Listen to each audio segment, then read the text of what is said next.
Hey folks, welcome to Creepy Puppets Presents. I am your humble puppeteer Tommy, and I like to talk about the more bizarre aspects of philosophy, especially when they appear in media. Happy New Year. Welcome to my first episode of 2023, which may or may not count the new channel intro. I haven't figured out if that's going to go up before or after this yet. So, I have recently seen this new movie, Avatar: The Way of Water, and I have some thoughts about it that I'd like to rant with you about, my dear friends. So, I imagine that if you've seen my Thanksgiving episode, you have some of the context, but don't worry, if you don't, I'm sure the context will make itself apparent. But, before we do that, so if you did see my Thanksgiving episode, you saw me tell the story of my great-aunt. My great-aunt, who was a Cherokee woman who was mistaken for Mexican and detained at the border as a teenager when she lived in El Centro, California.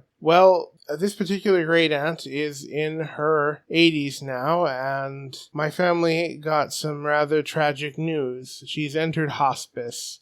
They don't really know how much longer she's going to live. Probably 6 months at the outset is what they're saying. So I would be welcoming and appreciative of any thoughts and prayers you have for me and my family at this time. So my agenda for this little talk here is to give you an overview of first the movie, so spoilers, briefly, and then go into what I think is the major philosophical problem with the films. So, part 1, the movies. Spoilers for both films ahead. So, everyone has been raving about how great the visuals are, and they really are quite good. However, I feel like they're overhyped. Like, I've heard a lot of people talk about how this is, like, the best visual experience they've ever had. It was truly shocking. And people said that about Avatar 2009 too, and I wasn't all that impressed then, and I'm not now. I would say probably the best visual experience I've ever had in a movie theater relative to the technology of the time was the first Avengers. Now, I did watch this movie in 2D, which may cause me to give you a caveat on that, but 3D gives me splitting headaches. I watched the first one in theaters in 3D, and I don't want to ever have to do that again. So let's just briefly talk about who is clearly the best character in the new movie, which is Sigourney Weaver's new character of Kiri. She was awesome. So, I mean, you know it's Sigourney Weaver, and it is a little bit disconcerting to hear a woman in her 70s voice a 14-year-old. But as the movie goes on, immersion does take over. And like I said in another movie featuring Sigourney Weaver, Ghostbusters Afterlife, just like the main protagonist of that movie, Phoebe, at several times I can't help but, have my paternal instinct button mashed and want to give Kiri a big hug and tell her everything was going to be all right. But this movie is 3 movies at once, and it often feels like these movies are in conflict with each other. I would say each hour sort of represents its own movie. The first hour is the best, and I really wish it had been the whole movie. Jake, as the war leader, as the new chief of the Omitted clan, going to war against the invading Earth forces. Presumably, Jake has also become the new home tree because Sam Worthington's acting is sufficiently wooden. It's that middle hour that really drags. Things get a little bit too real for Jake, and he prioritizes protecting his kids over protecting the tribe, and takes his family to flee to go be with the Metkainas of the water reef, whatever. That's where you get all that awesome water stuff, talk about how to be at one with the oceans and such. But the main problem with this, aside from the runtime of pointlessness, is that it's really contrary to Jake's established character. It feels very much like the person he was at the beginning of this movie, the person he was at the end of this movie, the person he was at the end of the last movie, is just so out of conflict. Like he would be wanting to 100% defending his kids and his family and his people all at once. He just kind of cut and runs. It's kind of silly. But the final hour is basically a cross between the Titanic and any generic 80s action movie. Maybe not, Terminator or Terminator 2, but maybe Terminator 3. So again, spoilers, I feel nothing when Natayam dies. Jake and Tiri's oldest kid. Like, we spend almost no time with him, and I can't even really remember his face, and I can't get emotionally invested. I do love Stephen Lang as an actor, however. Quaritch was my favorite part of the first movie, and I really really loved him in this, and I really wish he were the main protagonist instead of Jake. So overall, I think Avatar 2 is better than the first movie, such as it was, and it also toned down the thing about the first movie that I absolutely hated the most, which I'd like to talk about a little bit right now. So part 2, why Avatar 2009 is not a movie I enjoy. So for reasons you might have surmised, I have a very, very low threshold for noble savage tropes. And the first Avatar, man, just drips noble savage. So I'm willing to grant, for the sake of argument, that we could watch media and evaluate it aesthetically while ignoring the meta-narrative, but when a particular piece of media is supposed to be about the message, and when it handles that message with all the subtlety of a sledgehammer to the face, and when you don't agree with that message, I think it can legitimately harm the quality of the movie. And the problem with noble savage tropes is that it presents the noble savage society as being completely divorced from any criticism, both externally and internally. And there certainly were many things to criticize about Indigenous societies. It's probably not my place to criticize other Indigenous societies, so I'll throw rocks at my own house and talk about my own Indigenous culture and why it kinda sucked sometimes. So, let's talk about the bad things the Cherokee civilization did. Constant war with other tribes. The Cherokee also conquered land from those tribes. I'm sorry, we're not supposed to say conquered land in the context of Native American issues, are we?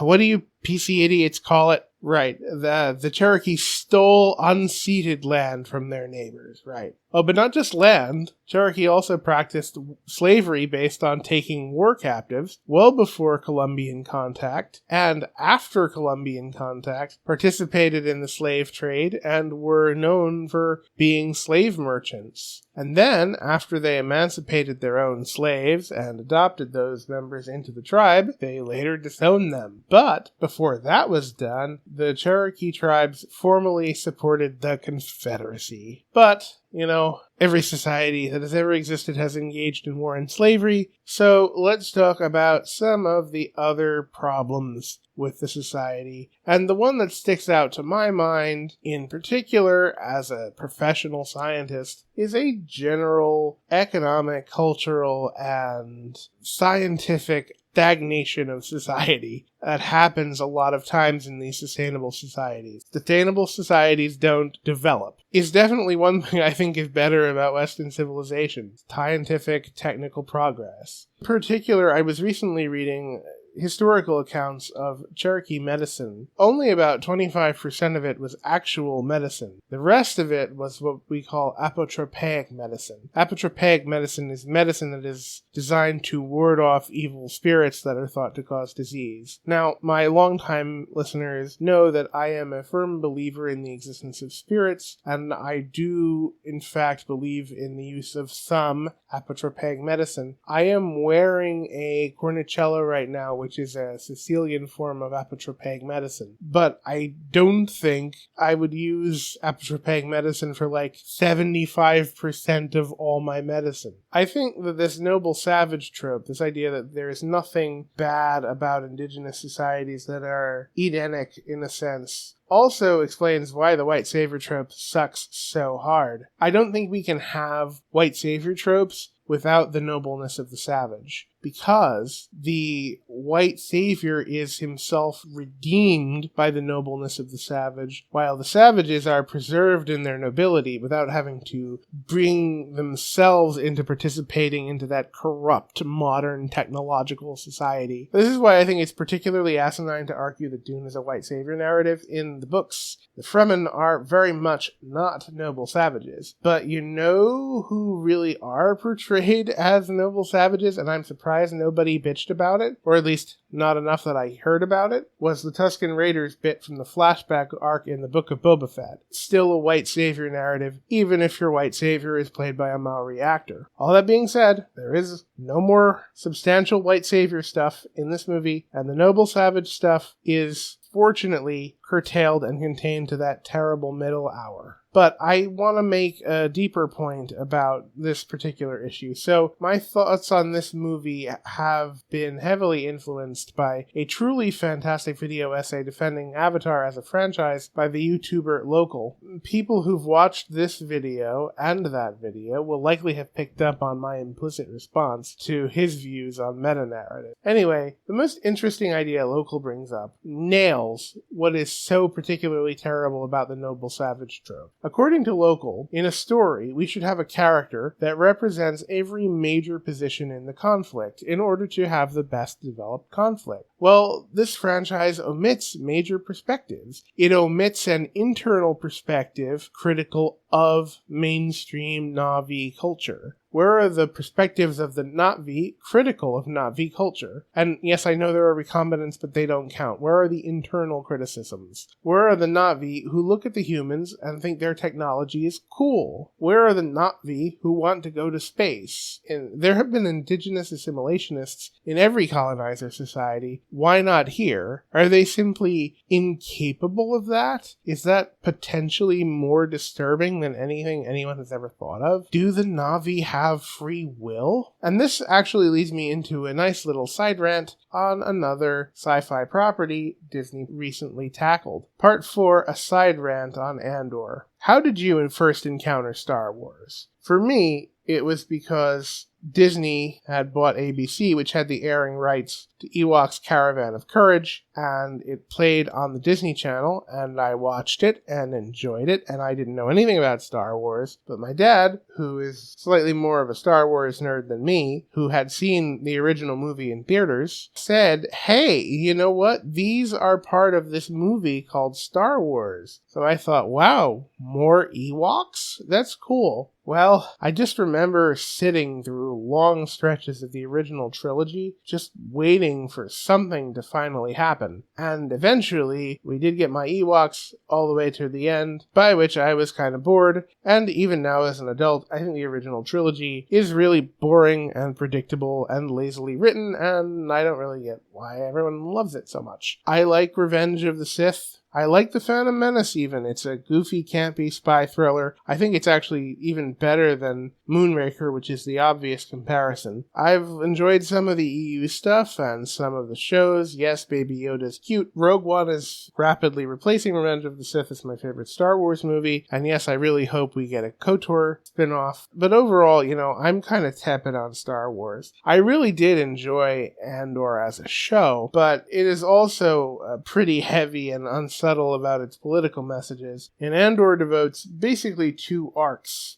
to anti-colonialism, the Kenari flashback arc and then the much more substantial Aldhani arc. And here too, we see missing perspectives. We never get the perspectives of anybody who feel like the Empire has uplifted them, has improved their lives in some way, and that is why they are loyal to the Empire. So how much more meaningful and impactful would Andor have been if we had learned, for example, that Dedra Meero was born on Aldhani, that she had nothing to look forward to in life but being the poor wife of a shepherd in the Highlands. But thanks to the Empire, her family moved into one of those lowland economic zones, got decent jobs, got contact with the Empire and availability of education. Her talents are recognized. She's recruited into the Empire, all the way up to being a high-ranking ISB officer. And all of the terrible things Meero does throughout the story are justified in virtue of the context that she feels loyal and grateful to the Empire. This actually has a precedent in Star Wars, as there is a species that is heavily Native American coded, but is written reasonably well, and that is the Togruta, which are Ahsoka Tano's race. They are a tribal, communal society of hunters who have rites of initiation on their homeworld, and even when on their sacred homeworld, prefer to go barefoot so they can feel the connection to the earth. The Togruta are space Indians, but they're also accepting of technology. They help develop technology. They have an appreciation for science. They have been found all throughout roles throughout the Galactic Empire. there have been many Togruta Jedi and at least one confirmed Togruta Sith Lord. It seems like that would be a decent way to genuinely portray an indigenous society well. I mean, can you imagine a Na'vi Sith Lord? Make it happen, Disney. You own both properties. Part 5, Whaling. So the theme of this movie is particularly ridiculous because it largely equates contemporary whaling with the oil harvesting industry of whaling back from like the 1850s Moby Dick times. It's largely unsubtle about it and ignores all of the little nuances that we probably should talk about. So we'll start with the fact that swimming with whales, the way the Metcaina do, have been observed to alter their behavioral ecology and may actually make whales skittish during mating and birthing seasons, and it's generally advised for whale lovers to not swim with whales, especially during breeding season or birthing season. But secondly, you're aware, I hope, that many indigenous people actually practice whaling. Yes, and several tribes right now are fighting for the right from the International Commission on Whaling to be allowed to whale in their traditional spaces. This is often called indigenous subsistence whaling, and in fact, the major commercial whaler in that same region, sort of the North Atlantic and North Pacific, Iceland, also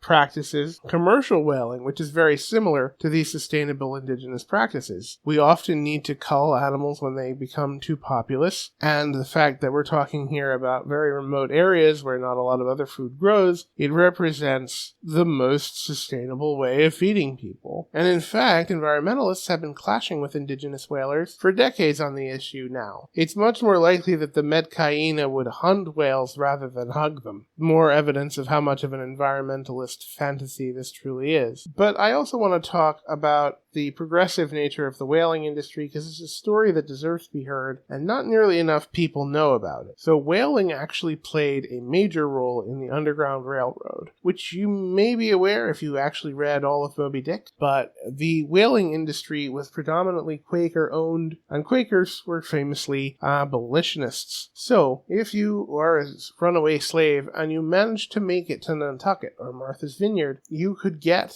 on a whaling crew. They would hire you on, and you could be taken anywhere in the world you wanted to go. And indeed, there were a lot of free people of color who ended up working in and around this industry as well. So the environmentalist view of whaling as a purely evil enterprise, even 150 years ago, was without basis. Part 6. Nature as a prison. So one sci-fi property I am definitely a fan of is Joss Whedon's Firefly. There's a line in the show's theme song, The Ballad of Serenity, that has been branded into my soul since I first heard it. Take me out into the black, tell 'em I ain't coming back, burn the land and boil the sea, you can't take the sky from me. To Mal, Nathan Fillion's character, space and his spaceship and his little crew mean freedom, whereas being grounded, being stuck on any particular world, represents a sort of imprisonment. Space, as what Spengler called the Earth symbol of freedom and technological advancement, as it